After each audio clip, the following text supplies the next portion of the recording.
Bonsoir, au nom du staff et du directeur général de l'ICM qui est ici devant vous derrière, Alexis Brice, le professeur Brice. Eh bien, merci d'être ici pour cette conférence Sciences, Arts et Culture. Je voudrais remercier Nicole Fourne, qui est en fait la cheville ouvrière de ces conférences et de l'organisation de certains colloques qu'on organise ici. Asseyez-vous, il y a des places. Voilà. Merci d'être là. Je vous signale que la prochaine fois, il y aura le président de l'ICM, Gérard Saillant, avec qui on a monté cet institut, et Jean Todt, qui est aussi un personnage fondamental dans la création de cet institut, qui parleront de la réparation, de la sécurité routière, et de montrer en quoi l'ICM joue un rôle dans ce sujet. Mais enfin, c'est deux personnalités tout à fait exceptionnelles, donc je vous conseille de venir. Ensuite, on aura, c'est toujours les troisièmes jeudis du mois, à 18h. Donc c'est la prochaine séance, ce sera en novembre. Et en décembre, on aura un orateur qui a été le responsable de la saisine sur la fin de vie. Vous verrez, c'est un type passionnant et c'est très intéressant. Ça pose des problèmes éthiques, évidemment, très intéressants qui nous concernent tous. Voilà. Ensuite, on aura Étienne Guis, qui vient d'être nommé secrétaire perpétuel de l'Académie des sciences, qui est un mathématicien qui va parler des mathématiques irrationnelles. C'est un orateur exceptionnel. Exceptionnel, c'est pour ça que je lui ai demandé de venir. Ensuite, on aura Lionel Nakache et plein d'autres, puis toujours un petit peu de musique pour nous distraire et une discussion. Alors, je voulais vous dire deux mots à ce sujet de l'enquête qu'on a fait. Beaucoup d'entre vous ont répondu. Merci, ce qui nous a donné des idées pour inviter des orateurs avec des thèmes nouveaux. On va essayer de réorganiser. Il faut toujours changer un peu la formule pour donner un peu plus de sens à ces conférences, sachant qu'évidemment les conférences ont beaucoup de succès quand il y a une personnalité très connue. Rappelez-vous, quand on avait ici Jean d'Ormesson, évidemment, les gens ne pouvaient plus rentrer dans la salle parce que c'est un personnage tellement populaire en France. Voilà. Aujourd'hui, on a la chance d'avoir Alexis Génin qui dirige les tâches des start-up ici, toute la valorisation industrielle, c'est-à-dire l'extrémité à ma droite ou à ma gauche de la recherche qui est faite à l'ICM, avec un sujet qui était pour nous absolument fondamental. Vous le connaissez, on parle toujours de recherche translationnelle. On comprend à peu près ce que ça veut dire. Ça veut dire tout simplement que les recherches les plus fondamentales faites en physique, en chimie, en biologie moléculaire, en biologie cellulaire, etc., il faut les transposer sous forme de prise en charge des patients, d'où l'hôpital, mais avec un intermédiaire qui est évidemment l'entreprise. Donc ici, c'est une pépinière de jeunes pousses d'entreprise. Et ce que je pensais, ce qu'on a discuté, ce dont nous avons discuté avec Alexis Génin, c'est d'essayer de montrer la difficulté. Mais ce qui est fait ici, c'est quand même l'originalité extrême de cet institut, peut-être même dans le monde, c'est-à-dire trouver l'articulation entre la découverte qui est faite dans un laboratoire de sciences fondamentales, comme beaucoup des équipes qui sont ici, et le passage à l'industrialisation, à la start-up, c'est-à-dire à la recherche appliquée. Et dans cette idée, je remercie Alexis Génin, avec toute une série de jeunes gens qui ont monté des start-up ici, au regard des travaux, qui font suite aux travaux qu'ils avaient réalisés dans cet institut, pour donner quelques exemples illustrant ce passage de la recherche fondamentale à la recherche appliquée. Donc, Alexis, merci beaucoup d'avoir accepté d'être là, et merci à vous tous. Ensuite, on aura un petit concert bref de jazz. Je crois que c'est des musiques et des chants de Billie Holiday par Antoine Bonvoisin, que vous avez vu ici avec son petit trio de jazz pendant un petit moment. Puis je vous rappelle après, discussion, tant que vous voulez, et autour d'un verre, bien sûr, à la fin. Alexis Génin, la parole est à toi. Merci.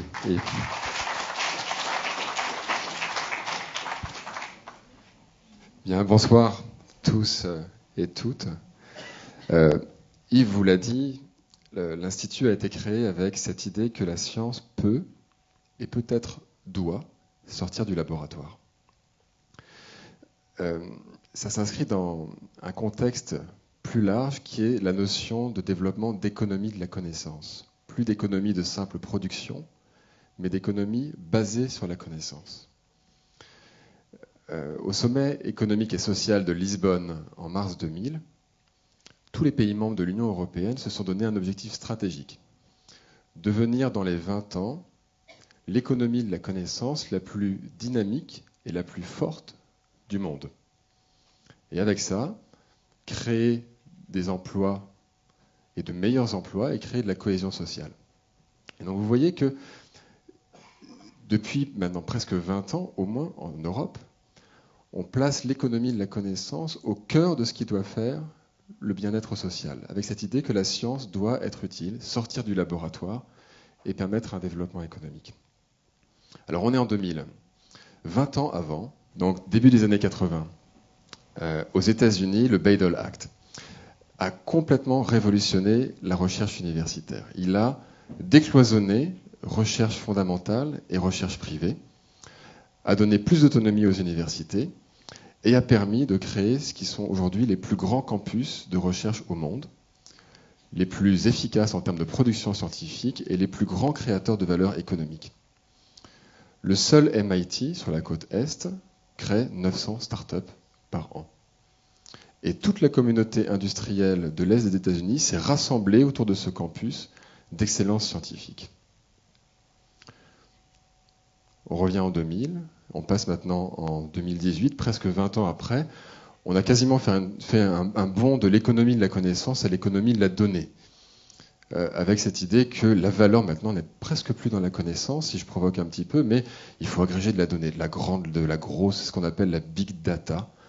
Cédric Villani était là ce matin pour une conférence de presse pour parler de l'intelligence artificielle. Et on franchit donc presque une étape qui est de se dire, la connaissance finalement, est-ce qu'elle est si importante que ça quand on a la donnée ? Et je dis ça évidemment pour le critiquer. Et si on revient sur cette idée, la science qui sort du laboratoire, on peut se demander fondamentalement, est-ce que la science ne se suffit pas à elle-même ? Si on revient aux visions platoniciennes de la science c'est un élément du parcours du philosophe, elle permet d'accéder à une réalité non biaisée, elle n'a pas à se salir avec la phénoménologie et puis avec l'idée d'être utile pour la société. Quand on lit Platon, les cordonniers font ça, mais pas les philosophes. Et cette vision, dans la communauté scientifique, en particulier dans les sciences du vivant, a quand même vécu assez longtemps. Si on fait un petit examen critique, à partir du siècle des Lumières, la plupart des domaines des sciences ont énormément changé leur façon d'agir et sur la science. Ça, c'était l'héritage de Saint-Simon et du positivisme. La science devenait la façon de transformer la société, de libérer l'homme et de créer la richesse des nations. Ça s'est développé évidemment de façon considérable pendant tout le 19e siècle, dans les sciences dites dures, les sciences de l'ingénieur. Et le 19e siècle est passé en faisant à peine une légère caresse sur les sciences biologiques qui sont restées très descriptives. Et pour être encore une fois un peu provocateur, jusqu'à la fin du 19e, les sciences du vivant, c'était plutôt une sorte de hobby pour les curés de campagne. On faisait des sciences du vivant quand on avait un petit peu de temps. On peut penser au petit pois de Mendel. Bon, c'était un curé qui avait un petit peu de temps. Et le premier peut-être à avoir fondamentalement changé ça, c'est Pasteur. Pasteur a révolutionné la vision scientifique de l'origine des maladies en partant de la science et a changé profondément la médecine.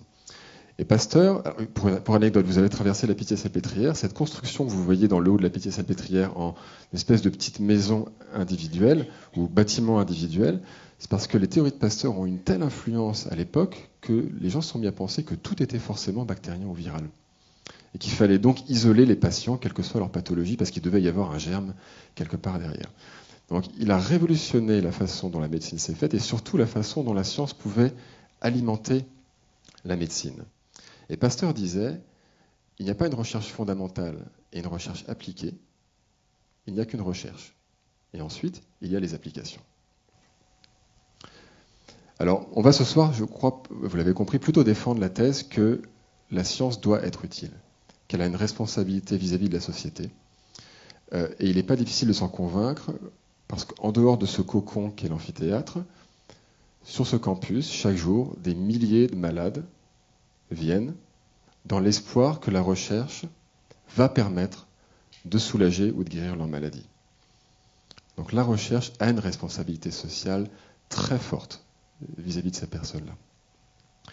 Et les profonds changements actuels dans les sciences du vivant, encore une fois, sont récents. Je pense qu'on a été à peu près les derniers dans la communauté scientifique à opérer le mariage de la recherche et de l'ingénierie, opérer le mariage entre la recherche fondamentale et la médecine pour développer ce qu'Yves a décrit les sciences translationnelles, celles qui vont de la paillasse jusqu'au lit du patient. Et vous allez avoir ce soir une série d'exposés d'exemples très récents, puisqu'ils datent de 4-5 ans en moyenne, de projets issus de la recherche locale qui ont trouvé une voie en dehors du laboratoire pour donner des solutions. Et les solutions dans le domaine du système nerveux central, c'est quand même quelque chose qui a un impact majeur. 1 personne sur 8 dans le monde est affectée. Et comme si ça n'était pas suffisant, du fait de la complexité phénoménale du cerveau, c'est le domaine dans lequel il est le plus difficile de développer quelque chose d'efficace. De loin. De loin. Les échecs dans les développements de médicaments pour les maladies du cerveau sont de 2 à 3 fois supérieurs aux échecs dans toutes les autres pathologies. Les temps de développement d'un produit efficace sont entre 12 et 15 ans. Entre 12 et 15 ans dans le domaine de la neurologie. C'est moitié moins dans la cardiologie, par exemple. Je ne vais peut-être pas aller plus dans le détail, sinon je pense que je vais miner l'ambiance. Mais donc c'est extrêmement compliqué. Et donc le pari de la communauté locale, c'est qu'il faut, pour réussir, casser les barrières et croiser les approches, sortir de ces espèces de grandes modes sur la façon de développer les choses. Et pour venir sur ces grandes modes, on a une grande mode ancienne qui est celle-ci. Le médicament est la solution à tout. Ça, c'est un héritage des grandes entreprises de chimie qui ont grandi après la Deuxième Guerre mondiale. Une maladie, un médicament, prenez la pilule verte, la bleue, celle que vous voulez, il y en a une pour vous. Ça a vécu. Ça n'est plus valable. On a progressivement réalisé que derrière une maladie, il y a en réalité une diversité de sous-pathologies très différentes, avec des profils de réponse au traitement également extrêmement différentes. Et c'est ce qui a fait naître cette notion et cette grande mode également de la médecine personnalisée et du big data. Il faut avoir des signaux complexes, il faut générer énormément de données, les analyser et comme ça retrouver l'individualité de la personne et savoir dans cette individualité quel est le traitement approprié. Une autre mode qu'on voit beaucoup dans la presse, parce que forcément ça parle, c'est celle de la technologie médicale et de tous ces développements possibles. Donc cette patiente qui est tétraplégique pilote un bras articulé grâce à des électrodes qui sont implantées dans son cerveau et qui lisent ses intentions motrices pour ensuite aller attraper quelque chose. C'est un des domaines qui se développe avec la plus grande rapidité actuellement. Parce que les avancées technologiques permettent de miniaturiser et les avancées technologiques permettent également de beaucoup mieux modéliser le fonctionnement du cerveau en surface et donc de contrôler la façon dont on peut en faire un retour à l'extérieur. Mais encore une fois, tout ça, personne n'a la solution. Donc ça pourrait n'être que des effets de mode.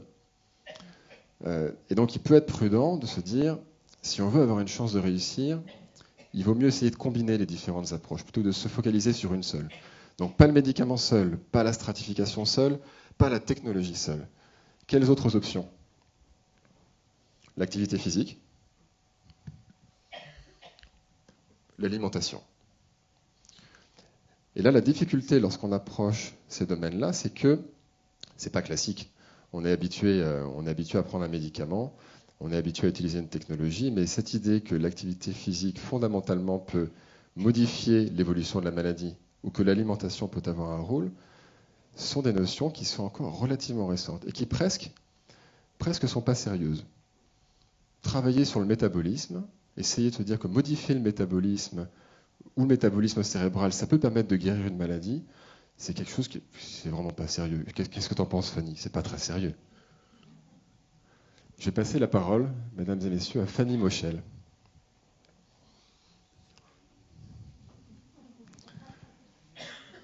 qui va vous donner un exemple de ce qu'on peut faire avec ces approches. Fanny, neurométabolicienne sur le site, brillante chercheuse, a un exemple à vous donner. Bonsoir à tous. Donc en effet, on va parler de choses très simples. Tout à l'heure, Alexis illustrait très bien notamment cette arrivée de Pasteur avec la compartimentalisation. On isole les patients parce que tout est infectieux. Bien sûr, c'est beaucoup plus complexe que ça. En revanche, ce sur quoi on est, je pense, tous d'accord, c'est que n'importe quoi fonctionne avec de l'énergie. Et en l'occurrence, n'importe quelle cellule a besoin à un moment de pouvoir avoir suffisamment d'énergie pour fonctionner. Et ça, c'est le paradigme très très simple. Vous voyez, j'ai fait vraiment au plus simple. Et le glucose, ce qui est issu des sucres en particulier, est un substrat préférentiel pour la vie depuis ses débuts jusqu'à aujourd'hui. C'est utilisé par toutes les cellules de l'organisme. C'est aujourd'hui aussi d'ailleurs, et c'est intéressant de voir l'évolution, y compris dans l'industrie et dans l'agroalimentaire, puisque on peut étendre le débat sur ce que trop de sucre aussi peut faire, sans même parler des problèmes de diabète, mais on a quand même un changement énorme sur notre façon de s'alimenter à partir du moment où les céréales sont arrivées, puis d'autres choses dans l'histoire de l'humanité. Et ce sucre qui est fondamental, là on ne va pas en parler dans ce qu'il produit comme excès, mais à partir de ce concept qui est très simple, encore une fois, qu'il faut bien de l'énergie pour faire tourner un système, et que ce système, d'ailleurs, qui est là représenté de façon on ne peut plus schématique, dépend de certains compartiments de la cellule. Ici, c'est ce qu'on appelle la mitochondrie, un petit organelle qui, en fait, n'est pas du tout rond comme ça, mais qui fait un espèce d'échafaudage qui permet à la cellule de tenir et d'avoir de l'énergie un peu partout. Et puis maintenant, on a même appris que l'énergie, elle n'est pas que dans la mitochondrie, elle est aussi... Il y a d'autres endroits pour en faire très, très localement, là où, en particulier, les cellules du cerveau en ont besoin. Nous, on s'y est intéressé de façon très particulière. Pourquoi ? Parce que quand, tout simplement pour faire rentrer du sucre, et là on parle de cellules qui sont donc des cellules du cerveau, quand il y a un déficit qui n'est pas complet, parce qu'on imagine que si ça ne peut pas du tout rentrer, ce n'est pas forcément compatible avec la vie, mais si on a ne serait-ce que la moitié d'un transporteur qui dysfonctionne, eh bien qu'est-ce que ça donne ?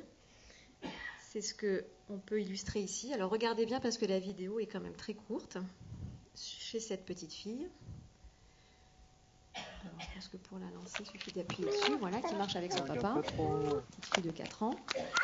Alors, je vous laisserai bien la parole à Yves qui pourrait commenter merveilleusement les mouvements anormaux de cette petite fille, mais voilà, sans être neurologue spécialiste dans les mouvements anormaux, vous voyez bien un déficit majeur de la coordination de ces mouvements qui à un moment donné la font tomber, qui à la fois se braque dans certaines positions, mais qui aussi, globalement, c'est un équilibre qui est, comme on dit, ataxique, très défectueux, et puis qui la fait tomber. Alors ça, c'est bien sûr très gênant dans le développement d'un enfant. Je ne le présente pas là parce que mais ça fera le lien avec un autre topo. Quand on a aussi le glucose qui n'arrive pas bien dans le cerveau, on peut avoir des manifestations épileptiques. Et c'est d'ailleurs comme ça que la maladie a été décrite initialement. Mais ces fameux mouvements anormaux, ils peuvent prendre d'autres aspects qui sont encore plus gênants. Ce jeune homme, il essaye de manger. Si on peut couper le son, ce serait parfait. Là, vous avez la musique avec. Et il a ces accès qui le prennent au niveau de la gorge et qui fait que quand il est en train de manger, comme vous voyez, c'est extrêmement dangereux, on peut s'étouffer. Et donc ces mouvements anormaux, c'est pas qu'un handicap juste à l'extérieur, c'est aussi dans la vie de tous les jours extrêmement dangereux. Et ça, c'est le type de mouvement sur lesquels on a beaucoup travaillé, notamment avec l'équipe de Emmanuel Rose et Marie Vidaillé, pour justement se dire, si on parle de ce principe tout simple, qui est que tout ça est dû au fait que le sucre ne rentre pas suffisamment dans le cerveau, parce que cette rentrée cellulaire est en tout cas diminuée, à défaut d'être bloquée, qu'est-ce qu'on peut faire pour compenser ça ? Donc c'est un peu un modèle d'étude qui paraît assez caricatural, puisque là, on voit bien qu'avec ce type de déficit, on a des conséquences qui sont majeures. Et donc on a utilisé un autre composé. Donc on aurait pu l'appeler acide gras, mais j'ai quand même voulu vous donner son nom, parce que ce n'est pas n'importe quel acide gras, ce n'est pas n'importe quelle huile. Le cerveau fonctionne, et nous fonctionnons en termes d'énergie, pas qu'avec du sucre. Au bout d'un moment, quand on a épuisé les réserves de sucre, il faut utiliser en particulier ces acides gras. Sauf que celui-là, il n'est pas dans l'alimentation. Ce composé a fait l'objet de beaucoup de développement, justement parce qu'il a une formule chimique particulière. Et même si c'est très simplifié, vous voyez qu'il va intervenir à 2 endroits de ce petit compartiment mitochondrial, et que le fait que non seulement il n'utilise pas le même transporteur qui est là, puisque c'est un transporteur qui n'a rien à voir, qui lui fonctionne, mais en plus qui va pouvoir cibler 2 aspects de ce compartiment cellulaire, eh bien, c'est ce qu'on peut espérer compenser ce problème énergétique. Et ça, c'est la seule donnée scientifique que je vous montrerai de ce qu'on a vu dans une première étude. Vous avez là le nombre d'accès, quels que soient les accès de mouvements anormaux que je vous ai montré dans les vidéos qu'ont ces patients sur une période d'1 mois. Donc vous voyez qu'il y en a à peu près 30 par mois, donc 1 par jour en moyenne chez les patients qu'on a pu traiter. Ils ont été donc avec ce régime modifié, avec ce composé qu'on appelle l'heptanoate, avec une réduction qui est, comme vous voyez, majeure de leurs épisodes. On arrête le traitement parce que l'idée c'était de voir justement dans quelle mesure on avait quelque chose de réversible ou pas, et puis aussi parce que les patients qui changeaient complètement de régime n'étaient pas forcément motivés à continuer ça au long cours. Donc on arrête à nouveau et puis on voit que ça revient. Et là, tous les patients nous disent, est-ce qu'on pourrait, évidemment on l'avait prévu dans l'étude, mais est-ce qu'il est possible de pouvoir à nouveau récupérer le traitement? Et c'est ce qu'on a là, et ça fait 3 ans que ces patients, avec les mouvements que je vous ai montrés, sont, en tout cas pour cette partie-là, guéris. Malheureusement, pour ceux qui avaient des déficits ou autres, notamment intellectuels, on ne revient pas en arrière. Mais voilà où on en est en essayant de comprendre une maladie qui est rare. Là, c'est quelque chose de très particulier puisque c'est un défaut génétique qui fait que ce transporteur ne fonctionne pas. Cette maladie a été décrite par un monsieur qui s'appelle Daryl DeVivo, qui est aux États-Unis. Aujourd'hui, on va un peu plus loin. Ce transporteur, il est aussi sur les globules rouges. Donc, on a même pu, grâce à l'aide justement d'une start-up, développer un test sanguin pour pouvoir diagnostiquer cette maladie. On est en train de l'évaluer aujourd'hui en France chez 3000 patients pour savoir comment dépister cette maladie plus facilement, puisque quand on la dépiste, on peut la traiter. Mais au-delà de ça, ça nous fait réfléchir sur beaucoup d'autres pathologies, parce que cette régulation du sucre, elle est fondamentale dans beaucoup de maladies neurodégénératives. Il y en a une sur laquelle on a particulièrement travaillé, qui s'appelle la maladie de Huntington, qui fait partie de ces maladies dégénératives sévères, qui elles aussi sont génétiques, mais où clairement le métabolisme est anormal et probablement que l'utilisation du sucre ne se fait pas correctement, comme dans beaucoup de processus dégénératifs, et pour lequel on essaye aussi ce composé, avec là aussi des données préliminaires qui nous ont encouragés, parce qu'on a vu que le métabolisme cérébral était amélioré avec l'heptanoate.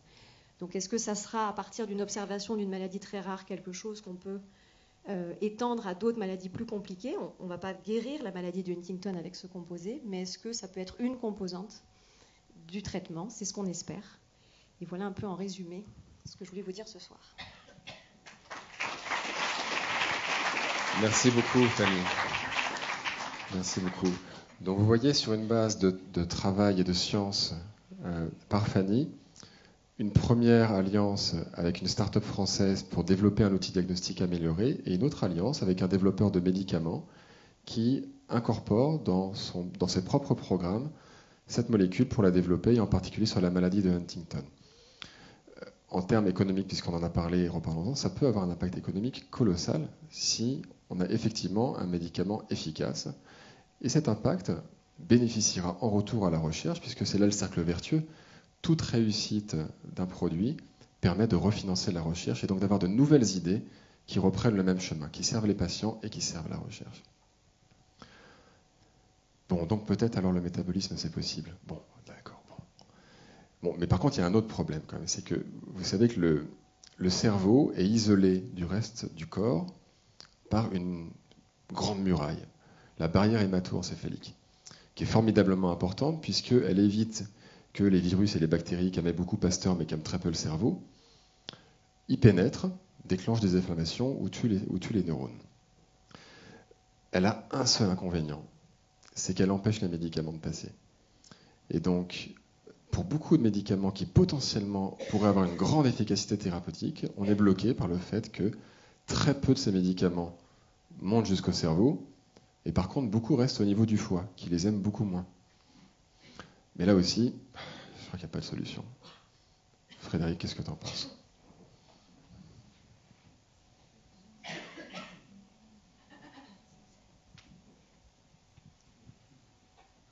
Alors merci Alexis. Alors il y a peut-être une solution.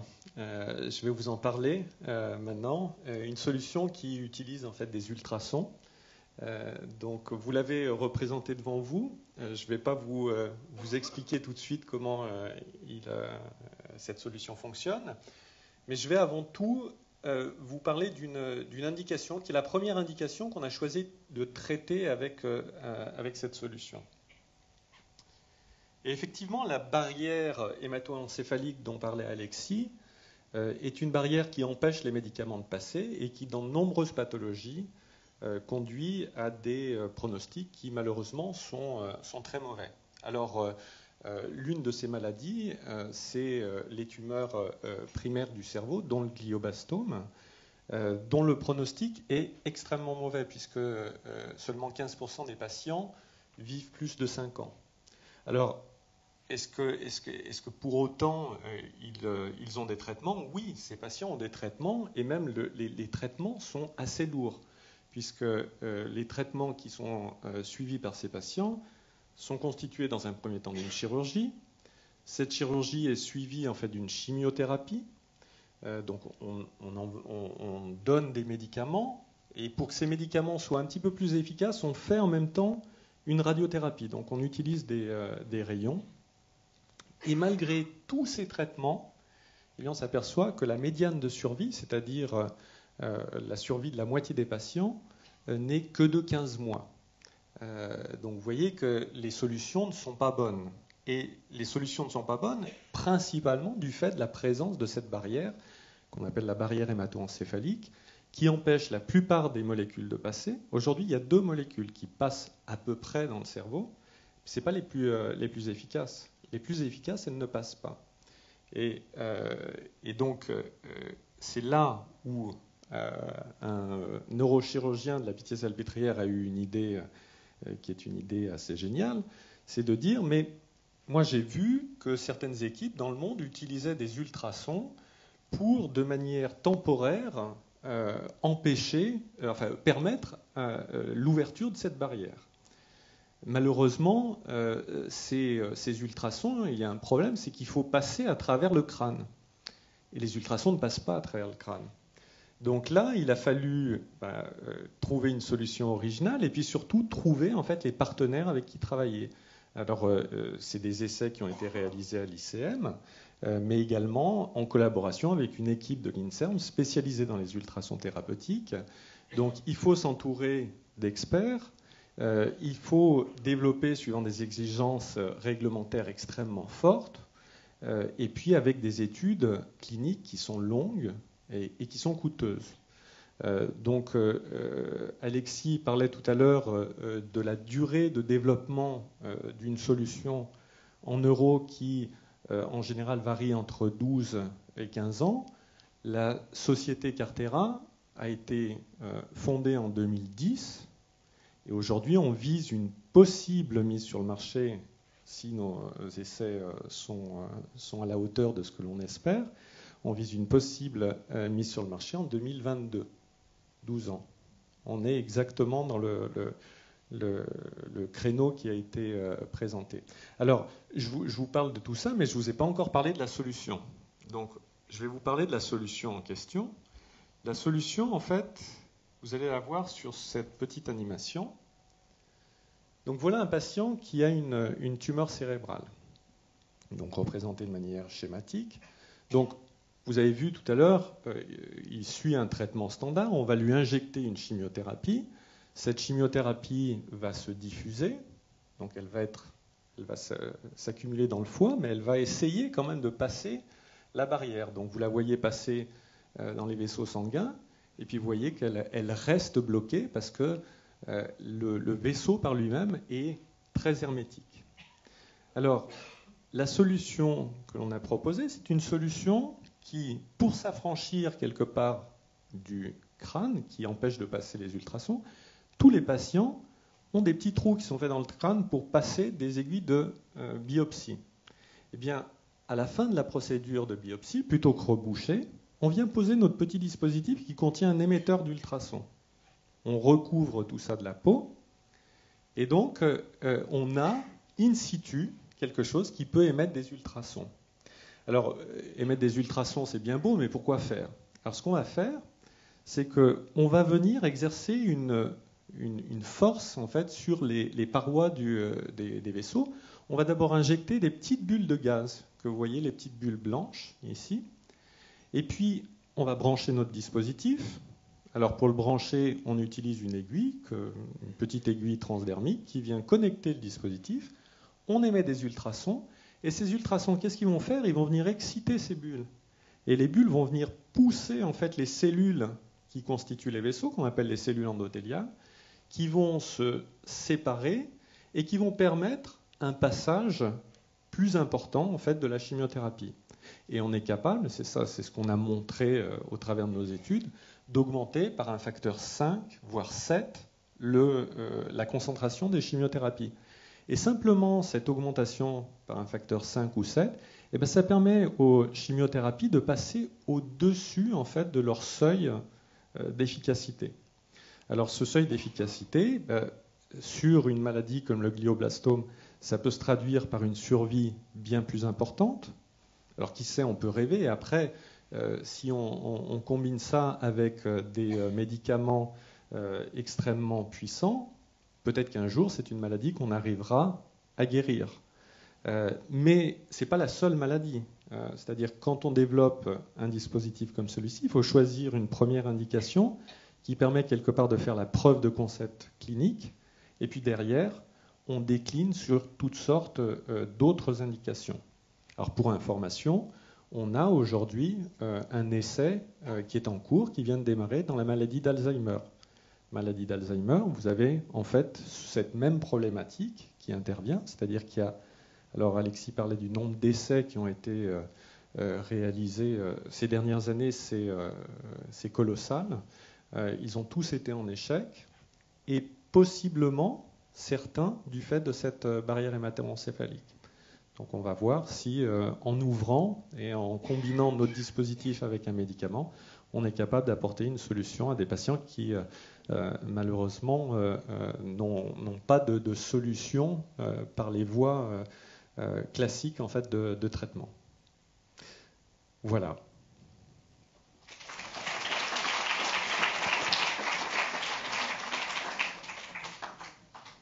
Merci beaucoup Frédéric.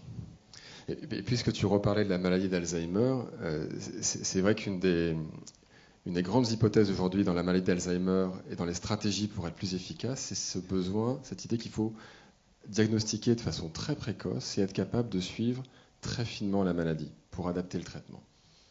Le souci, c'est quand vous regardez la vie réelle à l'hôpital, un malade va avoir une consultation peut-être tous les 6 mois s'il a de la chance. Et on ne peut pas mettre un stéthoscope dans chaque domicile, pour chaque jour, pour chaque personne. Donc on a un véritable problème de suivi à haute fréquence et de diagnostic à haute fréquence pour les malades de différentes pathologies. Et là encore, Samir, il n'y a pas de solution. Il n'y en a pas. À toi.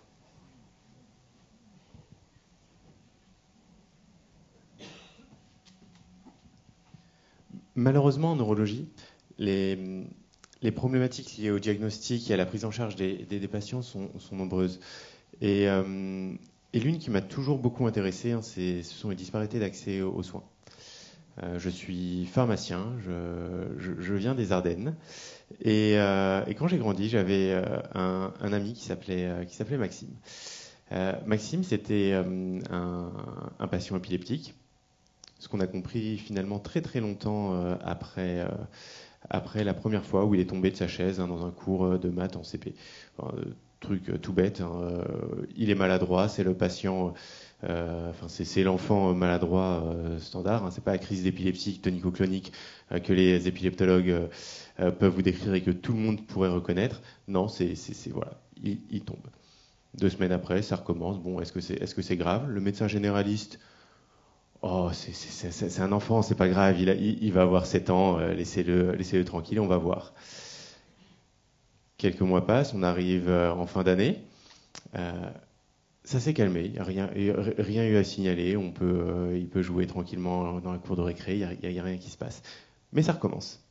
Voilà, on arrive en mai-juin, le médecin généraliste s'inquiète un peu et propose, écoutez, c'est peut-être pas de mon rayon, allez voir un neurologue. Sauf que quand vous êtes dans les Ardennes et que vous souhaitez avoir un rendez-vous avec un neurologue, qui plus est un spécialiste dans l'épilepsie, il faut s'accrocher un peu.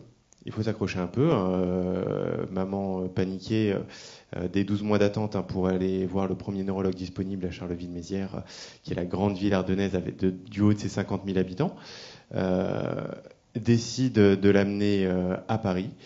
pour pouvoir consulter auprès d'un spécialiste. Ce qui peut se faire rapidement, hein, si on est capable de prendre une journée, voire 2 pour faire 4 heures de route, se déplacer dans une ville qu'on ne connaît pas et aller rencontrer un spécialiste.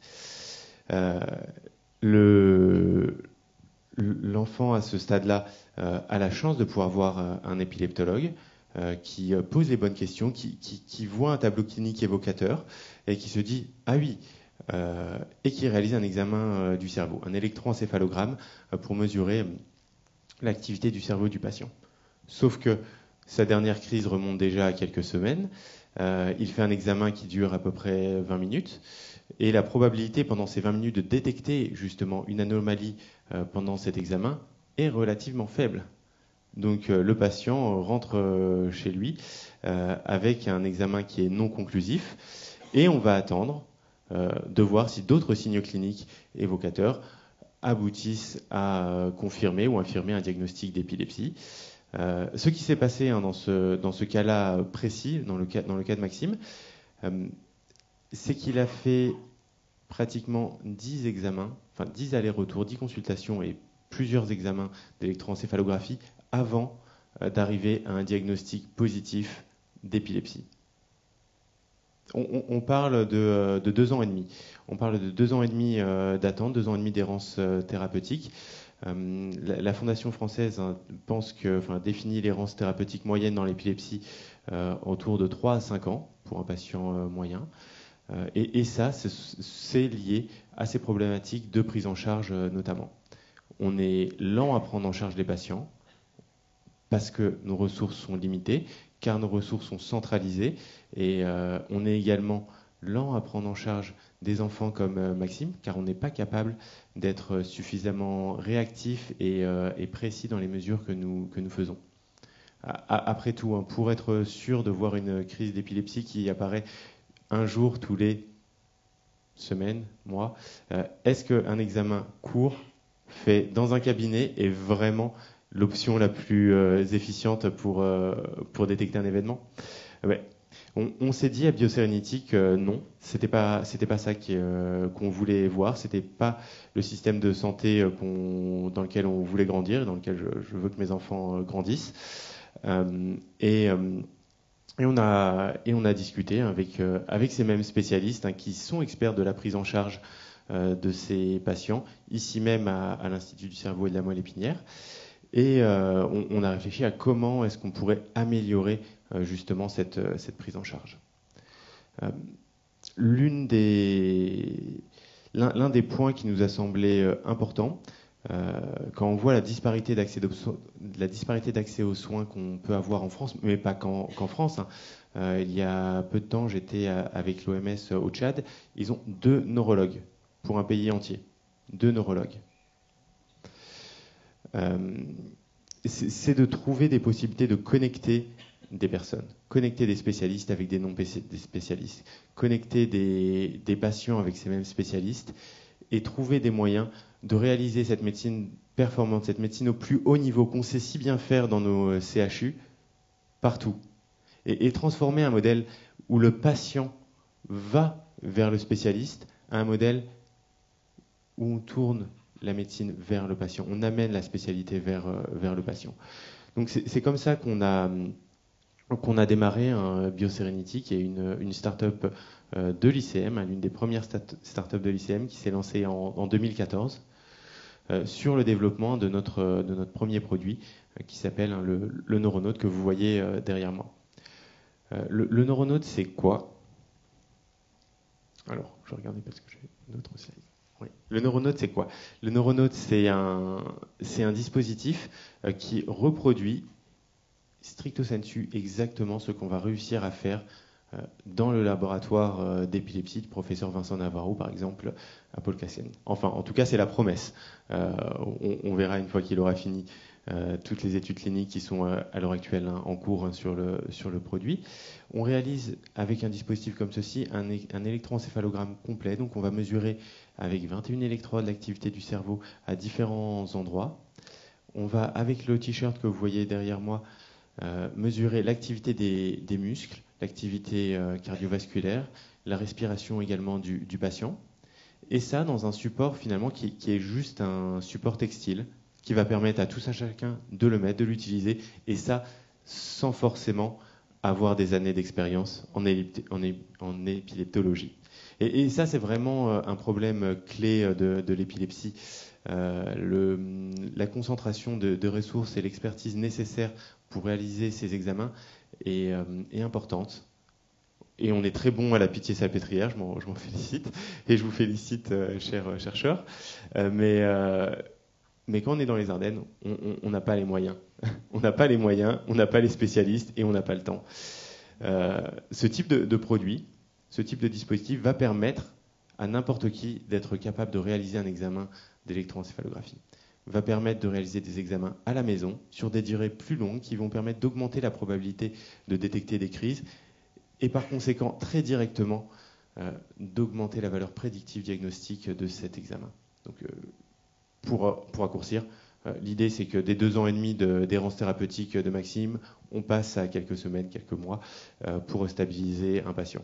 Donc, et ça, on doit y arriver. On n'a pas de raison d'échouer, on doit y arriver, on a une responsabilité morale envers chaque patient en France et ailleurs de trouver une solution. Et on a décidé à BioSerenity de venir à l'ICM parce que ça nous permettait de travailler avec des experts qui prennent en charge les patients, avec des chercheurs qui connaissent extrêmement bien la maladie, avec des chercheurs également qui travaillent sur l'analyse des données issues de ces enregistrements pour pouvoir détecter plus finement, plus rapidement des pathologies. Et c'est ce que nous faisons au quotidien. On ne s'est pas arrêté à l'épilepsie. Donc, voilà à l'heure actuelle ce que nous développons. Donc, on s'est étendu au-delà de la neurologie. On développe on est une société qui est à l'heure actuelle active en cardiologie également, dans les troubles du sommeil, en urologie et en obstétrique. La technologie que nous développons a pour but vraiment de réaliser des examens qui sont des examens gold standard, des examens de spécialité qu'on réalise habituellement à l'hôpital, qui nécessitent des appareils onéreux. Quand on pense à l'électroencéphalogramme, l'examen du cerveau, équiper une salle, on est plutôt aux alentours de 30 000 euros par salle d'équipement. Quand on équipe un patient avec un neuronaute, on peut diviser le coût par 10.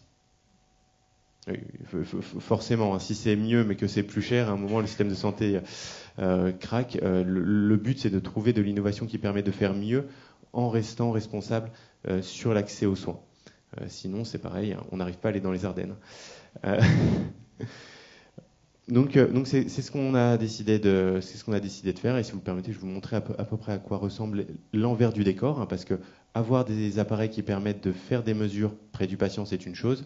L'autre partie, c'est comment est-ce qu'on amène le spécialiste à côté du patient. Alors, merci beaucoup. Je vous remercie.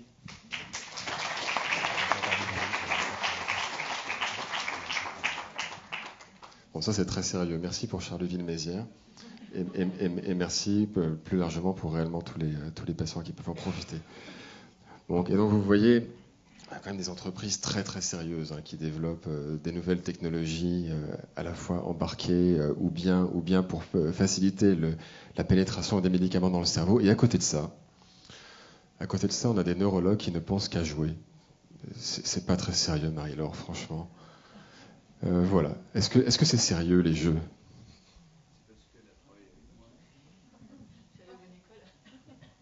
Oui, j'étais à bonne école avec Yves, c'est pour ça. Bon, voilà, donc je suis Marie-Laure Welter, je suis neurologue, je travaille ici à l'ICM. Et effectivement, Alexis a abordé le sujet de l'activité physique. Aujourd'hui, c'est quand même un grand thème dans la santé, en particulier dans les maladies neurodégénératives, avec la possibilité d'améliorer nos patients en passant par ce biais. En fait, ce n'est pas que l'activité physique qu'on va pouvoir améliorer chez les patients. Et l'idée a émergé d'une collaboration, en fait. Donc moi, je suis médecin, chercheur, avec une entreprise pour monter ici une start-up qui est en fait un laboratoire commun qui s'appelle Brain Innovation, qui est au 2e étage ici, pour coupler cet aspect techno dont on a parlé en utilisant l'outil virtuel, la réalité virtuelle, le jeu, et la partie santé dans ces pathologies neuropsychiatriques. Et j'ai mis ici une photo de Pierre Foulon, qui est mon acolyte. On est deux, il y a un hémisphère droit, un hémisphère gauche, alors des fois on alterne, on prend chacun notre rôle en fonction de ce qu'on a à faire. Et donc on a monté ce laboratoire commun avec un objectif de départ. Il y a ce qu'on appelle une feuille de route. On avait à fournir vis-à-vis de l'Agence nationale de la recherche qui a financé la mise en œuvre de ce laboratoire autour de la maladie de Parkinson, que je connais plus particulièrement. Et avec l'idée qu'en fait c'est une pathologie, vous savez, neurodégénérative. Il y a des traitements, des médicaments, on en a parlé, donc qui sont quand même efficaces chez ces patients. La maladie va évoluer et ils vont développer des problèmes de marche, de chute, pour lesquels les traitements, en l'occurrence, ne sont pas efficaces. Et la chirurgie non plus n'est pas efficace. Et donc, on sait depuis très longtemps que l'activité physique dans la maladie de Parkinson est efficace, sous certaines conditions. Il faut pratiquer l'activité physique, ça peut être avec le kiné, ça peut être faire de la danse, faire du tai chi, faire tout ce qu'on veut. C'est bien, mais le problème qu'on a, c'est l'accès aux soins, entre guillemets, c'est-à-dire comment on fait pour faire l'activité physique quand on est parkinsonien et comment on fait pour faire la bonne activité physique et de façon soutenue, permanente, quasi permanente, c'est pas tous les jours mais presque tous les jours et tout le temps parce qu'on est dans une maladie chronique qui va progresser. Donc il faut maintenir en permanence cette activité physique et c'est un vrai problème chez nos patients. Donc on a eu l'idée du jeu vidéo. Le jeu vidéo, pour le construire, on s'est appuyé sur ce qu'on connaissait de la maladie. Il faut faire des mouvements, une maladie du mouvement. En fait, ce n'est pas qu'une maladie du mouvement, parce que le mouvement, il est altéré dans certaines conditions, en particulier dans ce qu'on appelle les automatismes moteurs. Et aussi, il est nécessaire, pour le réaliser de façon le plus performante, de donner aux patients l'accès à ce qu'on appelle des indices. C'est-à-dire que si j'entends un rythme, si on me demande de marcher avec un rythme militaire, je vais y arriver. Si on me demande de suivre des lignes sur le sol pour marcher, allonger mon pas, je vais y arriver. Et puis, si en plus je suis motivée pour le faire, c'est-à-dire qu'il y a un enjeu, j'ai envie de gagner, alors je vais encore mieux faire. Et donc, on a construit ce jeu autour de ça, de tous ces paramètres qui sont bien connus dans cette maladie. Et voilà notre résultat. Donc, la première année, ça a été de faire le prototype. Donc, c'est ça, le prototype. Donc le principe du jeu vidéo, c'est que vous êtes devant un système de capture du mouvement. Et en fait, vous êtes un avatar. C'est ce petit animal que vous voyez là, qu'on a dit une taupe, mais en fait, c'est pas vraiment une taupe. C'est un animal, qui se promène dans un jardin, ici. Et donc, vous voyez, le sujet avance et il doit attraper des pièces. Donc, c'est des jeux très simples. Il y a plein d'applications sur les téléphones où les gens et les enfants, avec le doigt, on avance comme ça et on doit attraper des trucs, etc. En fait, vous n'entendez pas, mais il y a une musique, donc il y a un indissage auditif, un rythme à respecter. Ça peut aller plus ou moins vite, on peut adapter en fonction du patient. Le nombre de pièces, des obstacles, donc il faut se déplacer à droite, se déplacer à gauche. Voilà. Et à la fin, on a une ligne d'arrivée, on a un nombre de pièces, donc là, pof, c'est raté. Et on peut, comme ça, avancer dans notre environnement. Alors, je voulais avancer un peu, mais ça ne marche pas. Voilà. Et donc, on a créé 3 environnements. Vous avez ce jardin, relativement simple. Un environnement plus compliqué où les gens doivent se baisser, se remonter. Je vais vous montrer sur la vidéo d'après d'un patient qui joue pour faire travailler bien les membres inférieurs. Et un environnement où on est comme sur une planche de surf pour travailler l'équilibre. Et à la fin, vous avez la ligne d'arrivée. Voilà. Et vous avez un score. Donc super, la performance, 93%. Le nombre de gestes réalisés, 94%. Et donc on peut tout adapter en fonction du jour, de l'humeur du jour. Voilà la mine. Alors je vous montre un patient qui joue. Donc on a fait un protocole. Parce qu'ici on fait des protocoles de recherche clinique avec le CIC au premier étage. Et donc on a 10 patients qui sont venus. Voilà un des patients, vous voyez, qui joue, lève les bras, hop, il attrape ses pièces. Vous allez voir une autre patiente qui doit se pencher pour aller attraper une pièce sur le côté, se baisser pour éviter les obstacles qui viennent d'en haut. Et aussi un score à la fin. Et enfin, un autre patient, je crois que c'est le premier, qui est sur sa planche de surf et qui doit éviter les obstacles en bougeant le tronc. Ici, en l'occurrence. Voilà. D'accord ?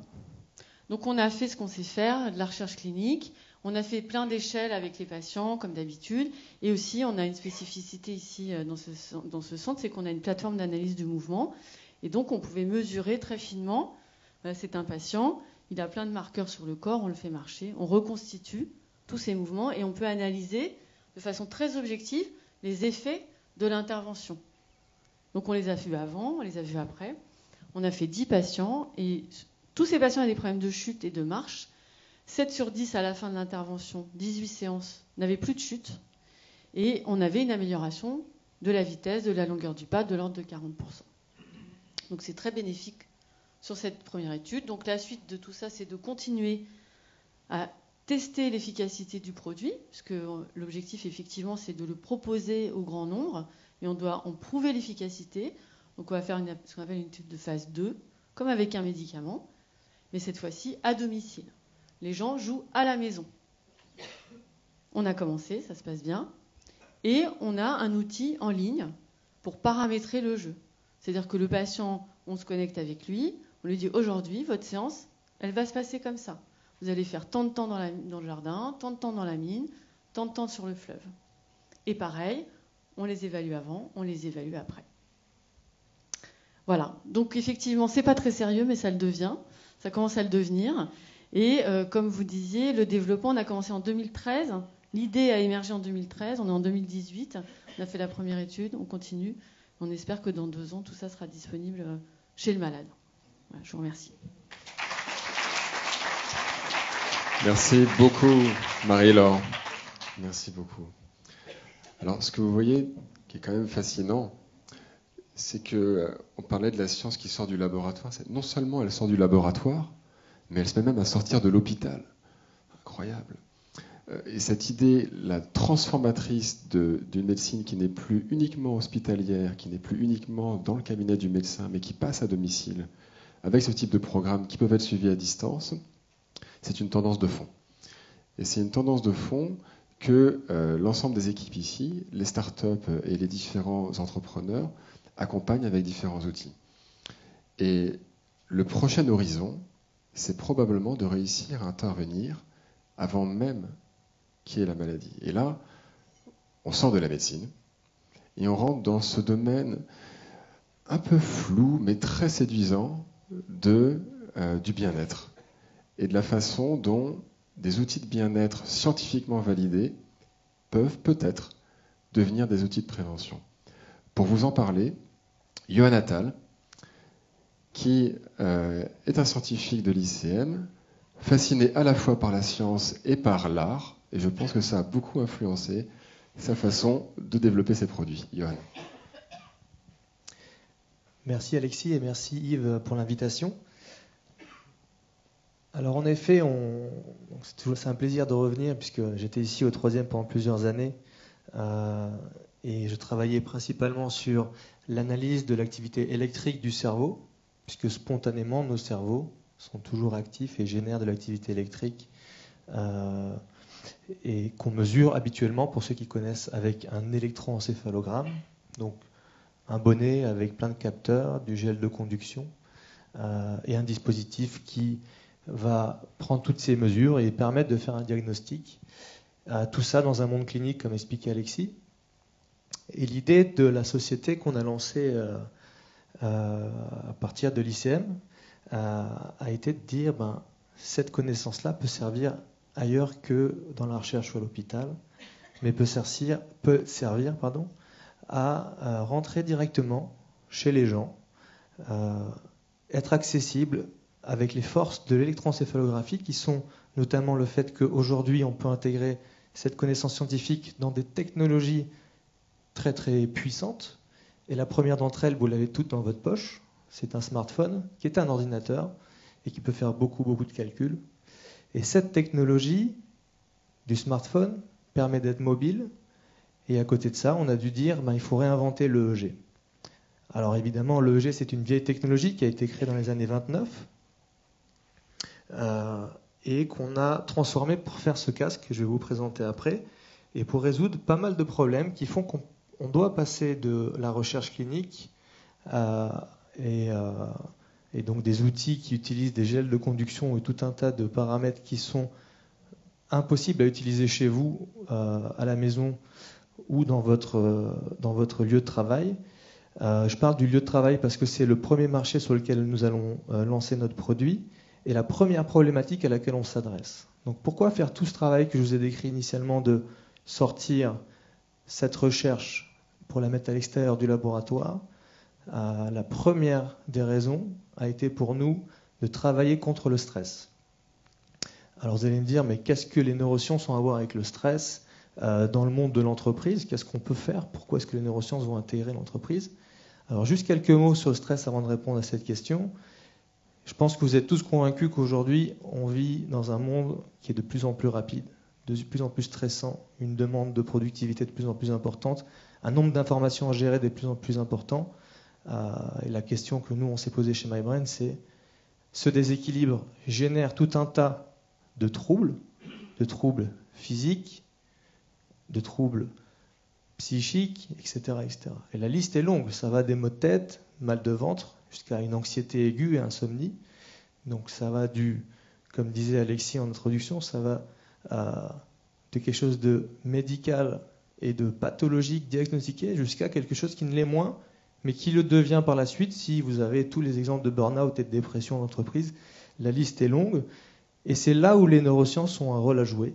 Et c'est là où nous, chercheurs, on s'est dit, qu'est-ce que les neurosciences associées à l'imagerie cérébrale et aux sciences cognitives, donc comprendre le cerveau, imager le cerveau, mettre ça ensemble et dire comment est-ce qu'on peut l'apporter au grand public, pour faire, alors pas que de la prévention, mais pour être proactif sur sa santé ailleurs que en passant par chez le médecin ou en se disant je suis proche de la limite, mais j'ai pas vraiment d'outils. Alors je vais aller tester des choses, je vais peut-être faire un massage, je vais apprendre à me détendre, à faire des choses qui sont tout à fait intéressantes, faire du sport, et c'est bon pour le corps. Et la liste est là encore longue de tous les outils que vous pouvez utiliser pour apprendre à vous déstresser. Mais combien d'entre eux ont la capacité de travailler profondément sur votre niveau de stress? Combien d'entre eux ont un effet à long terme? La solution est proche de zéro. Et c'est là où nous intervenons en proposant des choses qui existent d'ailleurs depuis très longtemps. Alors je passe rapidement sur les chiffres, mais bon, le stress ça coûte cher. En Europe, et ça c'est des chiffres de 2007 à 2015, près de 20 milliards d'euros, et c'est un chiffre qui est largement sous-estimé en réalité, et ça touche évidemment une grande population. Et donc la solution qu'on a développée se base sur deux éléments. Un casque qu'on va vous présenter après, puis vous pouvez voir comment il fonctionne, qui est en fait un casque audio qui intègre un électroencéphalogramme dans un écouteur. Donc normalement, un électroencéphalogramme, pour vous donner la taille, c'est à peu près la moitié de cette boîte. On l'a mis dans un écouteur qui fait à peu près cette taille, pour pouvoir mesurer différents points de contact, notamment deux derrière la tête. Et le travail qui a été le nôtre a été travaillé sur différentes dimensions de l'électroencéphalogramme, et notamment la mesure via des électrodes sèches. Parce que c'est évidemment pertinent que les gens, en travaillant, fassent un EEG, puis aillent se laver la tête, et puis retournent travailler. C'est un peu plus compliqué, donc en réalité, ce qu'on fait, c'est qu'on crée une solution qui a le même niveau de qualité EEG quasiment, qu'un niveau de EEG avec des électrodes humides. Je dis quasiment parce que sur Terre, à part l'eau, c'est difficile de conduire mieux. Donc quand vous avez du gel, vous êtes vraiment au top de la conduction. Mais on a créé tout un tas de systèmes, depuis le conducteur jusqu'à l'acquisition elle-même et puis le traitement dans le téléphone, qui permettent d'avoir un niveau de très très bonne qualité, qu'on a fait d'ailleurs en partenariat avec la plateforme d'imagerie ici même à l'ICM, avec plusieurs partenaires. Et cette qualité EEG nous permet de proposer cette solution qui se base sur un principe qui s'appelle le neurofeedback, qui a pour objectif de travailler sur la plasticité du cerveau. Comme vous le savez, votre cerveau vous permet d'apprendre des choses, vous permet d'affiner et de vous adapter à votre environnement, mais en réalité, vous n'êtes pas figé, votre cerveau change tout le temps, il est en constante évolution, et lorsque vous apprenez à jouer aux échecs, tous les processus impliqués dans l'apprentissage du jeu d'échecs vont s'affiner, se renforcer. Ce principe-là de changement de l'activité cérébrale lié à des connexions physiques, on appelle ça la neuroplasticité, et cette neuroplasticité, vous pouvez la travailler avec une méthode qu'on a intégrée dans le téléphone qui s'appelle le neurofeedback. Peut-être vous avez entendu parler de ça, mais je vous en dis deux mots rapidement. C'est une méthode qui vous donne un retour sensoriel que vous pouvez voir, entendre ou sentir. Dans le cas de Melomind, c'est uniquement auditif. Et ce retour sensoriel vous permet de prendre conscience de processus qui sont inconscients. Si je vous demande de vous relaxer, vous savez tous le faire. Vous fermez les yeux, vous respirez, chacun a sa méthode. Par contre, la difficulté, c'est de savoir à quelle profondeur vous relaxez. Est-ce que c'est intense? Est-ce que vous êtes capable de le tenir dans le temps? Est-ce que vous êtes capable de le faire en fonction de vos niveaux émotionnels d'un jour à l'autre? Comment vous le suivez? Pour ça, ce qu'on a fait dans Melomind, c'est de vous donner un retour auditif en temps réel qui permet d'être un indicateur, qui vous permet de travailler sur un processus qui est naturel, qu'on appelle la relaxation ou le lâcher prise, et qui est naturellement fait dans notre cerveau pour apprendre à combattre le stress. Pour combattre le stress, il y a plein de choses dans notre physiologie qui est fait pour combattre le stress, mais une des choses que nous on renforce, c'est de travailler sur le système nerveux central et dedans, donc le cerveau, et dedans le niveau de lâcher prise. Et de renforcer session après session avec des exercices qui durent une quinzaine de minutes. Tout à l'heure, on va vous montrer un affichage pour vous montrer comment est-ce que le cerveau évolue avec des couleurs. Et ça va permettre simplement à l'utilisateur dans le temps d'être capable de renforcer sa résilience au stress.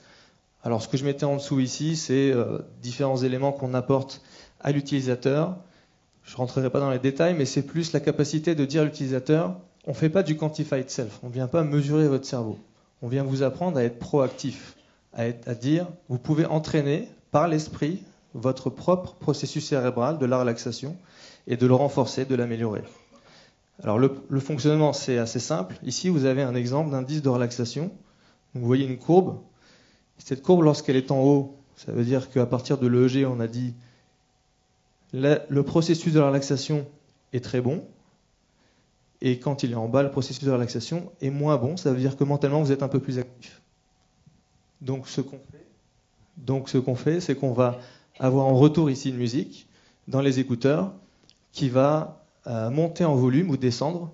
Et donc vous êtes capable, pendant votre session de relaxation, d'apprendre à entraîner votre cerveau en suivant cet indicateur comme une espèce de tutoriel temps réel qui vous permet de suivre vos processus inconscients mais consciemment.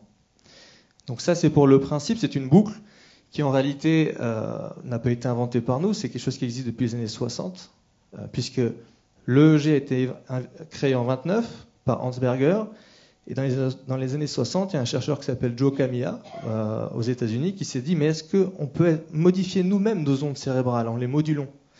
Il a montré que c'était le cas, et plus tard, dans les années 68, il a même montré qu'au-delà de pouvoir moduler notre activité cérébrale par nous-mêmes, on est capable de le faire et que ça a un effet à long terme, moyen à long terme.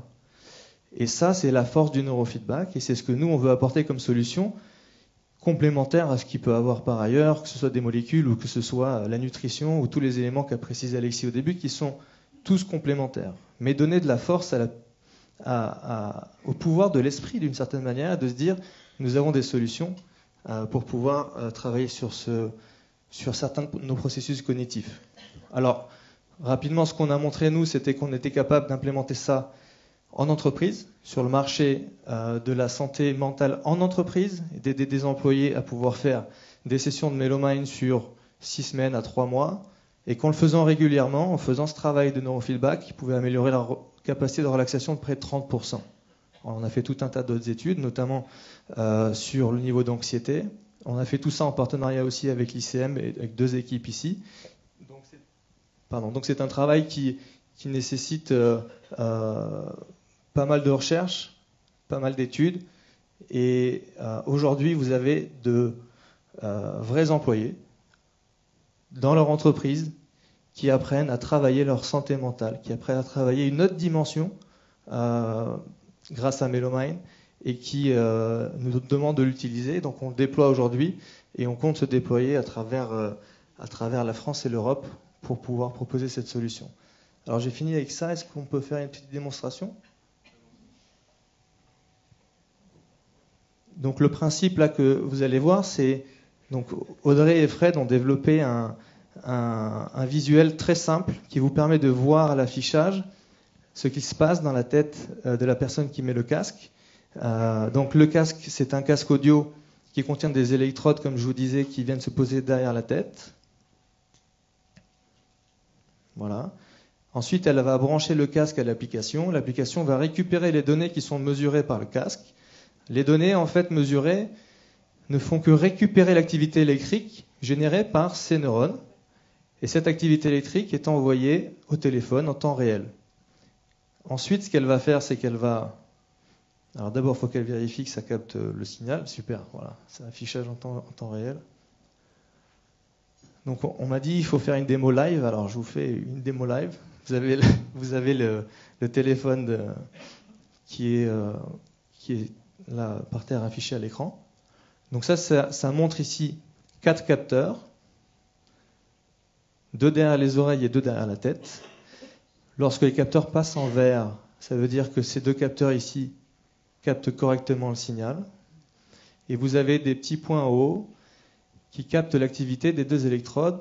Voilà, les petits points verts disent que l'activité est stable, l'activité électrique de son cerveau, et qu'elle peut commencer sa session.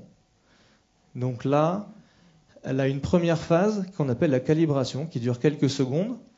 À quoi ça sert? À dire, voilà, un niveau de relaxation dépend de pas mal de paramètres qu'on doit extraire et qui sont dépendantes d'elle-même et du moment où elle le fait. Parce qu'émotionnellement, on ne vit pas les mêmes choses d'un moment à un autre, d'un jour à l'autre. Donc cette petite phase permet de récupérer des paramètres qui lui sont propres. Et alors derrière Méloman, il y a aussi un aspect big data dont parlait Alexis, puisque derrière, pour nous, l'objectif aussi, c'est de pouvoir comprendre ces processus plus profondément. On ne fait pas que proposer une solution dans une entreprise, mais grâce à nos partenaires, grâce à tous ces employés qui permettent de faire des sessions de neurofeedback, nous apprenons aussi à mieux comprendre ce processus avec nos partenaires ici à l'ICM, notamment dans le laboratoire Aramis. Alors maintenant, peut-être la session, alors la calibration finie et la session va commencer. Voilà. Donc l'affichage se fait.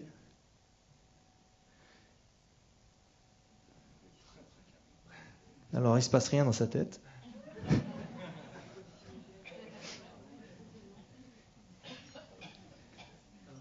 Elle a commencé, ouais. Ah, bon, le petit visuel ne s'affiche pas. Donc il faudra me croire sur parole.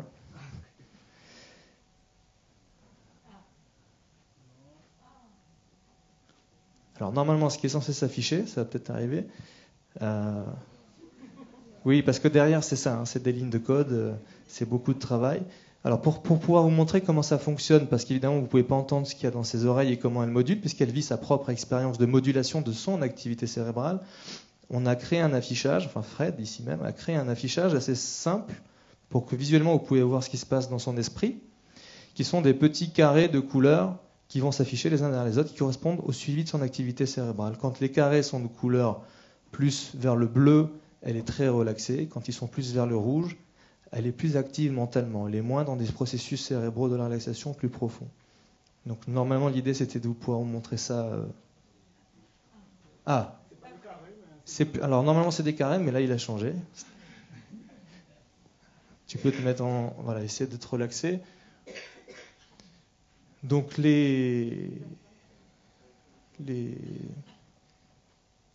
Alors ce que vous voyez à l'affichage, c'est-à-dire c'est des périodes de son activité cérébrale moyennées dans le temps, et ce qu'il faut que vous regardiez, c'est la couleur. Et donc l'évolution de cette couleur, qui, plus elle va se relaxer, plus la couleur doit aller vers le bleu.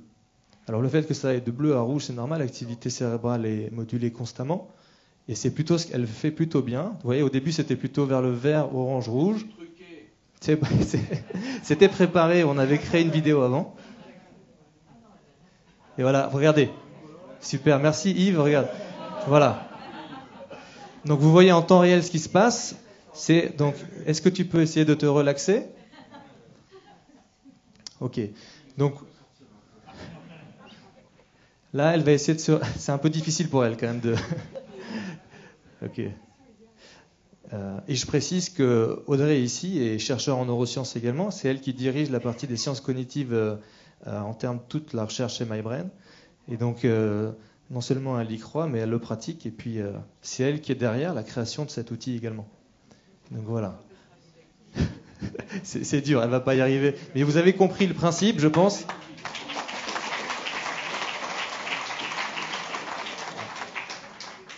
Je vous remercie pour votre attention. Merci beaucoup. Merci. Et c'est donc une première mondiale. C'est la première fois qu'on réussit à mesurer un effet Ivagide. Et je crois qu'il sera reproductible. Donc, vous avez eu avec ça, je crois, un panel assez représentatif du type d'application qui peut sortir de la recherche du laboratoire et de la façon dont ces applications peuvent devenir utiles à la société. On va ouvrir maintenant, je pense, sur une phase de discussion et je peux peut-être inviter tous les participants au panel à venir ici pour répondre à vos questions. Je conclurai peut-être sur une phrase, parce que quand je vous disais qu'on avait dans la communauté toujours cette discussion sur la science pour la science, par rapport à la science utile, donc la version un peu platonicienne d'aller vers le monde des idées et la version plus phénoménologique, dans le Hippias, dans le dialogue du Hippias, Socrate définit le beau comme ce qui est à la fois utile et avantageux. Je crois que vous avez eu des exemples ce soir. Merci à tous.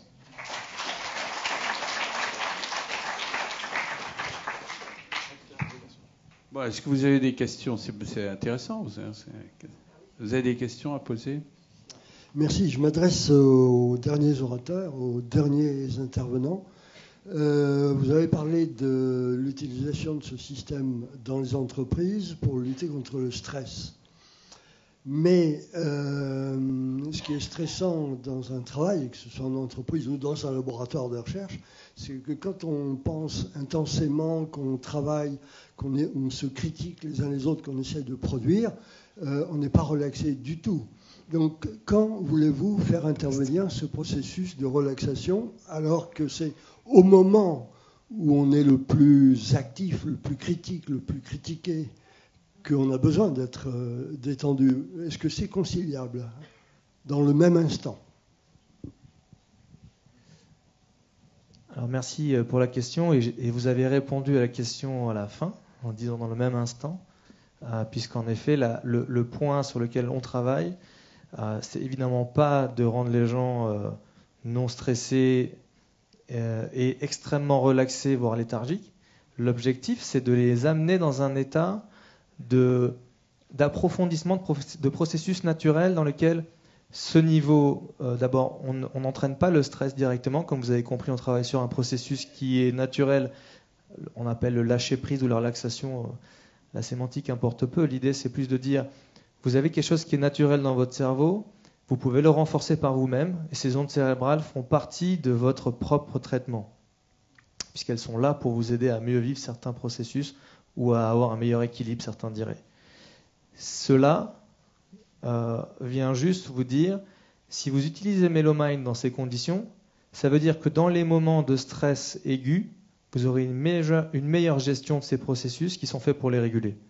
Et donc, potentiellement dans les moments de stress qui sont plutôt positifs, non pas des stress chroniques qui peuvent amener à un stress pathologique, vous serez peut-être même plus efficace dans la critique.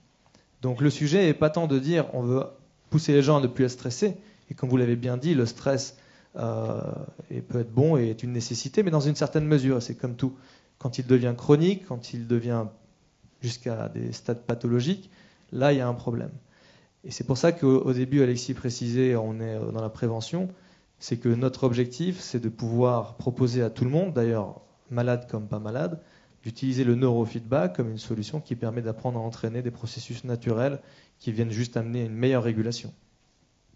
Je dis un petit mot, simplement.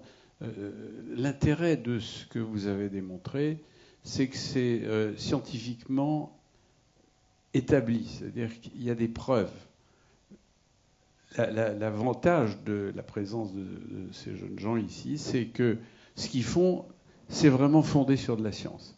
C'est pas quelqu'un qui dit n'importe quoi, qui invente des trucs, comme on voit dans les médias en ce moment, si vous voulez, avec une sorte d'obscurantisme qui nous désespère, nous, de temps en temps. Alors j'en profite pour vous dire une chose. Je me demande si vous voulez faire une étude contrôlée après, ce serait de faire ce que vous faites avec un groupe qui écoute une sonate, une andante de Beethoven, par exemple. Alors c'est exactement ce qu'on fait. C'est-à-dire, merci. Ouais, merci c'est bien, Yves, mais ça va, c'est bien, vous avez gagné. J'ai essayé de vous coincer, mais ça n'a pas marché. Pour pouvoir montrer les effets de n'importe quel traitement, que ce soit une molécule jusqu'à des traitements qui visent à aider à moduler ces ondes cérébrales, il faut en effet comparer, dans un contexte bien cadré, l'effet placebo, ce qu'on appelle, c'est-à-dire si on donne dans un même contexte randomisé en double aveugle, donc ni le praticien ni le patient qui subit ne sait ce qu'il reçoit. Est-ce que c'est une molécule active ou est-ce que c'est du sucre? Et dans notre cas, comme disait Yves, est-ce que c'est une sonate ou est-ce que c'est du vrai neurofeedback corrélé à votre activité cérébrale? Donc c'est en effet ce que nous, on est en train de mettre en place. C'est une étude qui est en cours. Il y a des maladies qui ne sont pas faciles à diagnostiquer, surtout au niveau du cerveau.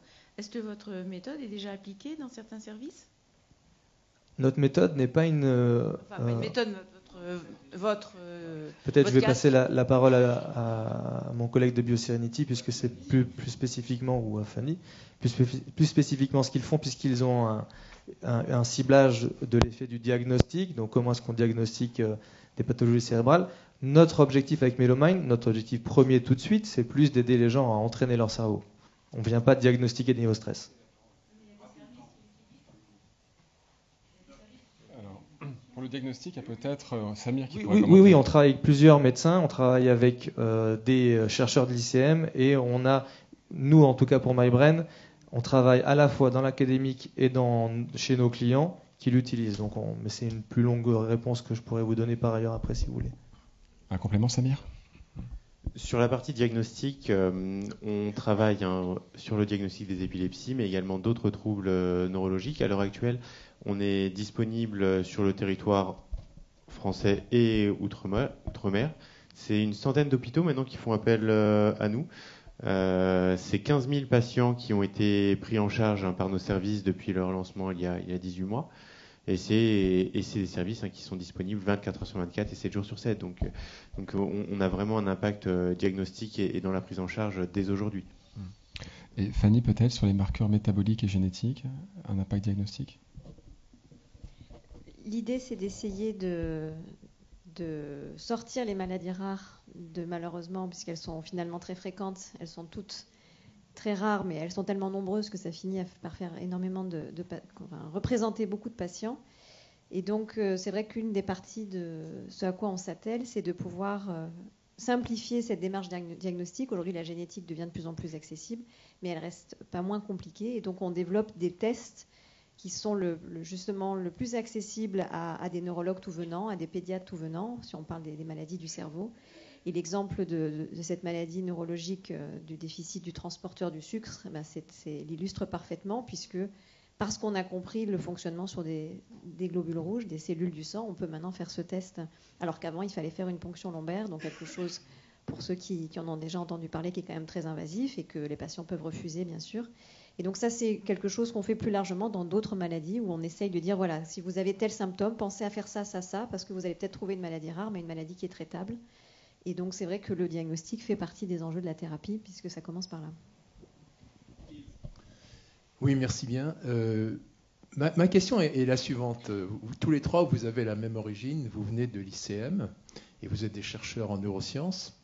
Et puis, à un moment, vous vous êtes dit, voilà, j'ai une idée. Et puis, vous vous êtes dit, vous avez parlé d'Ivagéit, à son successeur, à toute l'équipe, j'ai envie de lancer quelque chose.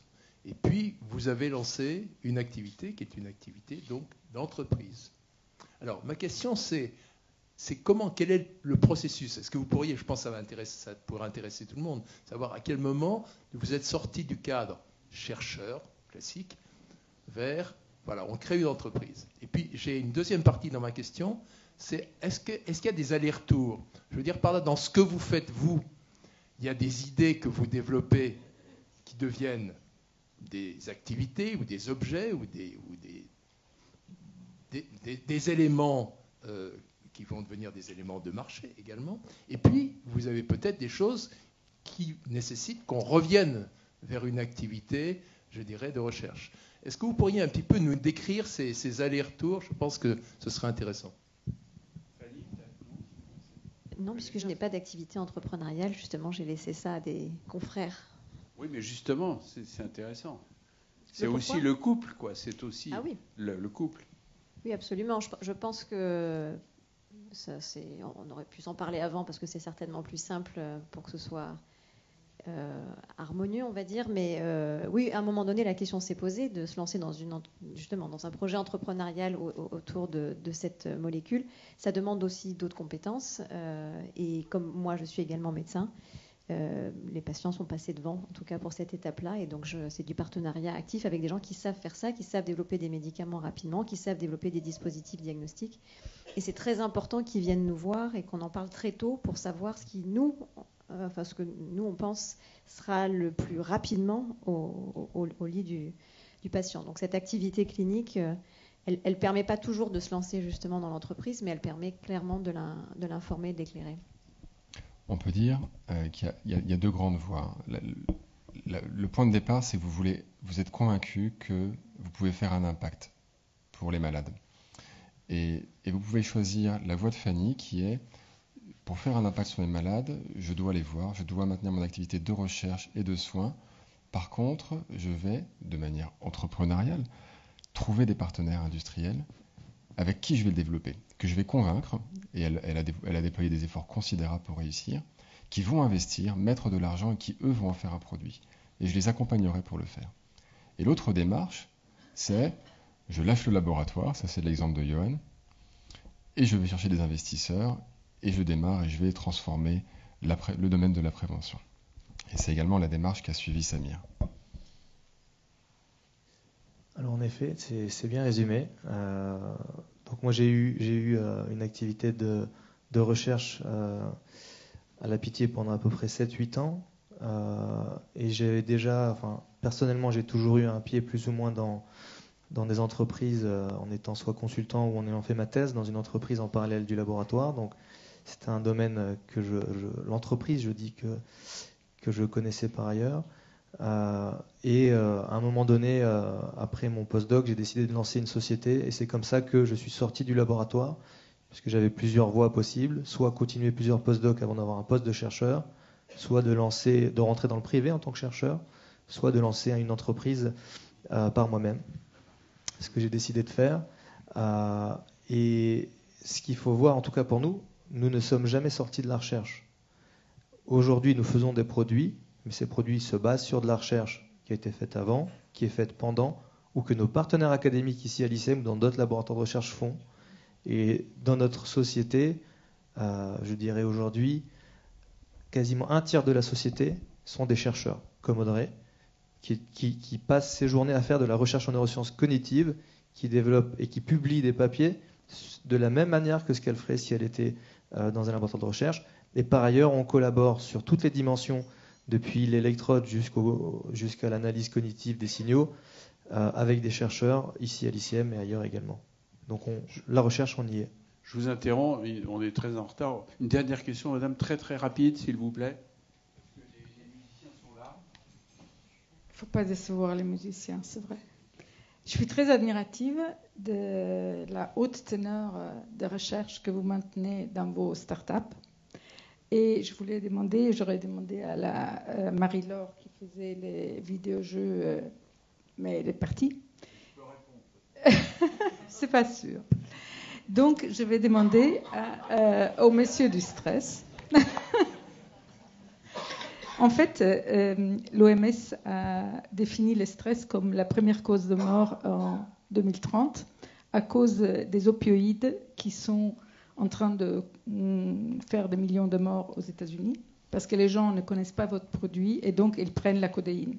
Simplement, ils la prennent jusqu'à l'overdose, ils la prennent pas de façon un antidolorifique légal, pour dire. Donc, votre device est-il aussi concevable comme un antidépresseur? Réponse courte. Réponse courte, oui, le neurofeedback a été montré d'ailleurs cliniquement comme un processus, une méthode utilisable pour de nombreuses pathologies, dont l'anxiété aiguë, la dépression, l'insomnie, le contrôle des crises d'épilepsie, etc. Notre device rentre dans cette catégorie et pourrait faire ça tout à fait. Écoutez, merci, on va applaudir. On peut les applaudir. Bravo.